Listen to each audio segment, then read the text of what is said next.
What we need in South Africa is nuclear. And the worst part about it is no one is talking about it. And let me maybe open it up so everybody understands it.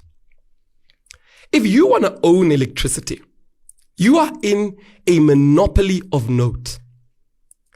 No one can compete with you. No one can question your prices. Contracts get signed for many years to come.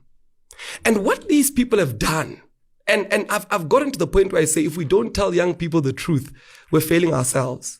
What they've done is they've asked themselves the question to say, how can we own electricity in South Africa?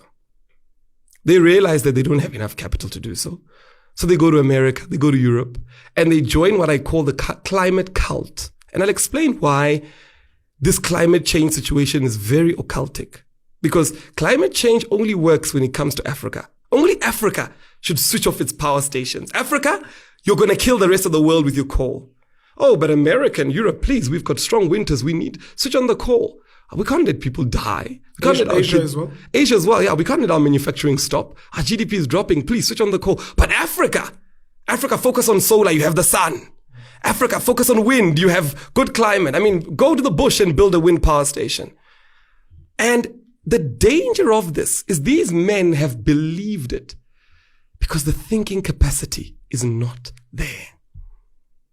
They go into meetings where world leaders say to them, we'll give you 160 billion, a loan of which they took to build. That's rands. Yes, that's right. The $8.5 billion dollars. Yeah, that in rands about 160. Okay.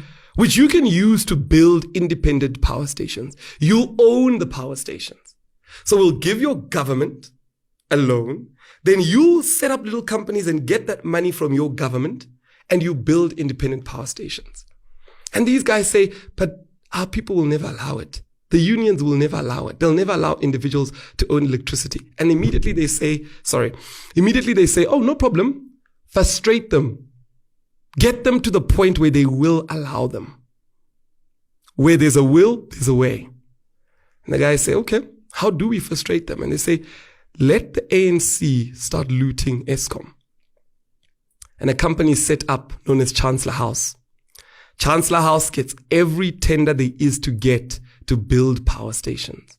They go to China, they find Hitachi, they say, Hitachi, come through, let's share a share spreading deal, let's work together, let's build power stations. Now, fundamentally, how are we allowing people that have no experience in electricity, politicians, to build power stations? Fundamentally, let's start there.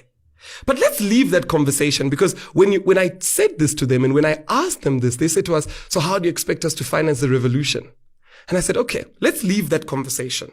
Because if they're saying that they must own entities that loot from the state to finance their revolution and bus people down to FNB Stadium and wherever they need to bus them down and create this euphoria that all the grandmothers are supporting us, everybody's supporting us because they've got funds that they've looted from Eskom, that the same electricity that people don't have, if they want to have electricity, they must just go and look.